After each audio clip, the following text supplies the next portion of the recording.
Dawn breaks over the West Philippine Sea, a place where the beauty of nature collides with the harsh realities of geopolitics. The first rays of sunlight glint off the gentle waves, illuminating a scene that is anything but peaceful. The horizon is painted in brilliant shades of orange and purple, the sky's colors reflected on the restless water. Yet beneath this breathtaking display, a sense of unease lingers, as if the sea itself is holding its breath. The morning mist clings to the surface, shrouding the ships in a ghostly veil, but the tension in the air is unmistakable, thicker and heavier than the fog itself, signaling that today will be different. On the bridge of the BRP Pag-asa, Captain Reyes stands vigilant, binoculars pressed to his eyes.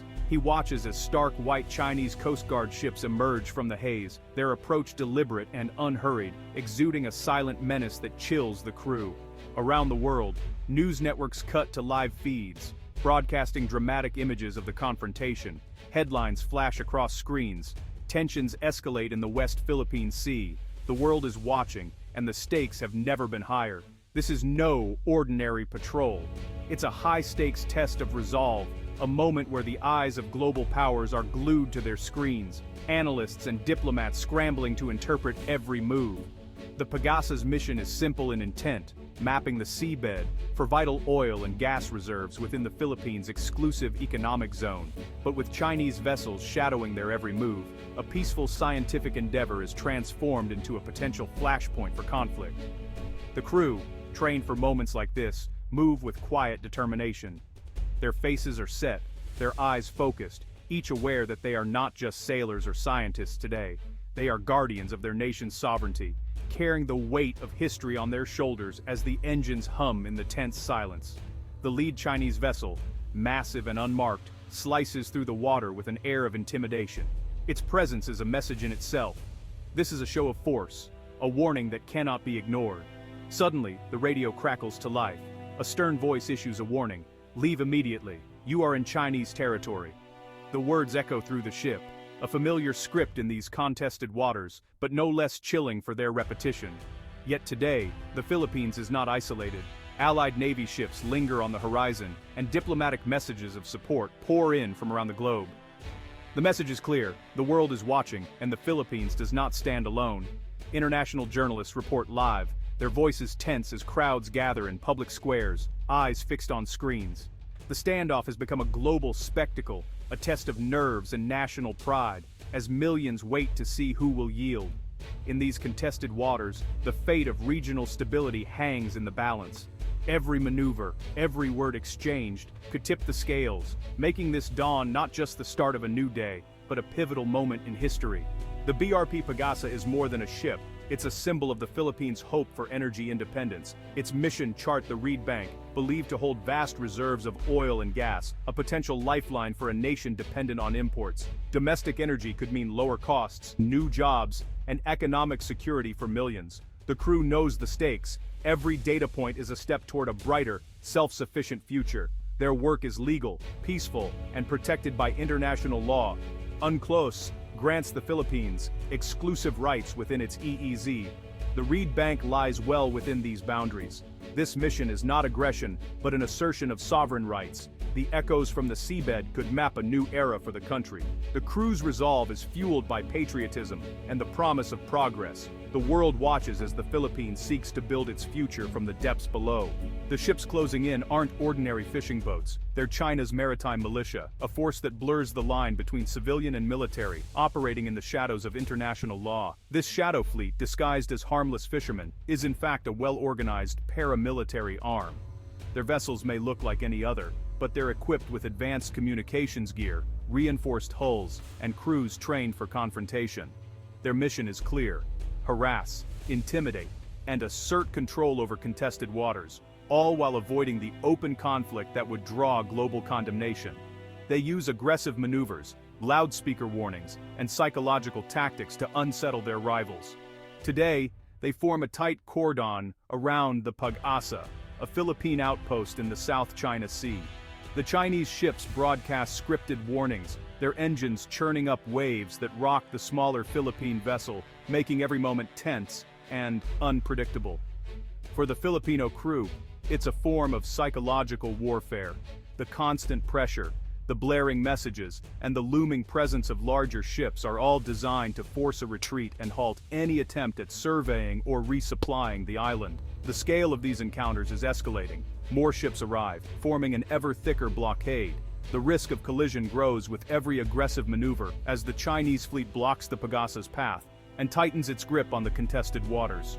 Make no mistake, this isn't about fishing. It's a coordinated paramilitary operation, enforcing Beijing's sweeping maritime claims that have been rejected by international courts, but are now being imposed through intimidation and force. The presence of the militia puts the Philippine crew in a constant dilemma: respond and risk a dangerous escalation, or yield and watch their nation's claims erode, one standoff at a time. China's strategy is calculated: advance its territorial ambitions without firing a shot. By using civilian-looking vessels, they create plausible deniability, making it harder for other nations to justify a military response. The world watches as artificial islands rise from the sea, built by the same shadow fleet that pushes neighbors aside. It's a creeping, unofficial invasion, one that changes the map without a single battle. For the crew of the Pagasa, the challenge is immense. They're not just facing ships, but a calculated campaign to undermine their rights, their morale, and their very presence in these contested waters. The maritime militia is the sharp end of China's gray zone tactics, actions that fall short of war, but are designed to achieve strategic goals through intimidation, persistence, and ambiguity. Each standoff is more than a local dispute. It's a test of resolve, not just for the Philippines, but for the international rules that govern the world's oceans. The outcome will shape the future of the South China Sea and the balance of power in the region. The stakes have never been higher. As the sun sets over the South China Sea, the world waits to see who will stand firm and who will yield in this high-stakes contest for control and sovereignty. Just beyond the horizon, the USS John Finn, a U.S. Navy destroyer, stands silent watch. Its silhouette cuts through the early morning haze, a symbol of vigilance and resolve. The ship's presence is a quiet but unmistakable signal to all who traverse these contested waters. The United States is here, and it is watching. Its presence alone sends a message: the Philippines is not alone. The destroyer's steady patrol reassures not only the Philippine government, but also the fishermen and coastal communities who depend on these waters for their livelihoods. The destroyer makes no threats, but its advanced sensors track every move, in constant contact with the Pagasa. Every radar sweep, every encrypted transmission is a reminder that the U.S. Navy is fully aware of the unfolding situation, ready to respond at a moment's notice. This is a coordinated effort, planned deterrence, not provocation.